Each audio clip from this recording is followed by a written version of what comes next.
Tahukah kamu pada tanggal 18 Juli 1985, Mel Fisher dan timnya menemukan kapal karam Atocha di dasar Laut Karibia, sekitar 35 mil di sebelah barat Key West, Florida. Kapal Atocha tenggelam dalam badai di dekat Key West, Florida, pada tanggal 5 September 1622 dan hanya 5 orang dari 265 awak kapal yang selamat. Mel Fisher dan timnya telah mencari kapal karam Atocha selama lebih dari 16 tahun, menggunakan berbagai metode seperti sonar, magnetometer, dan penyelaman.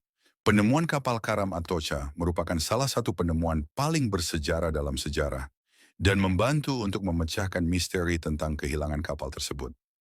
Mel Fisher dan timnya menemukan harta karun yang berharga, termasuk emas, perak, dan batu permata, yang diperkirakan memiliki nilai sekitar 450 juta dolar.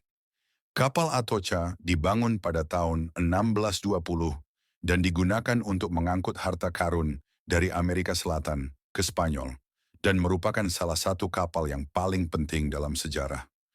Mel Fisher dan timnya menggunakan sonar untuk memindai dasar laut dan mencari tanda-tanda kapal karam dan berhasil menemukan kapal Atocha pada kedalaman sekitar 55 kaki.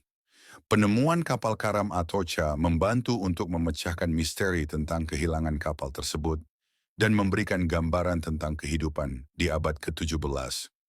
Mel Fisher dan timnya berjuang keras untuk menemukan kapal karam Atocha dan memulihkan harta karunnya dan menghadapi banyak tantangan dan kesulitan dalam proses tersebut.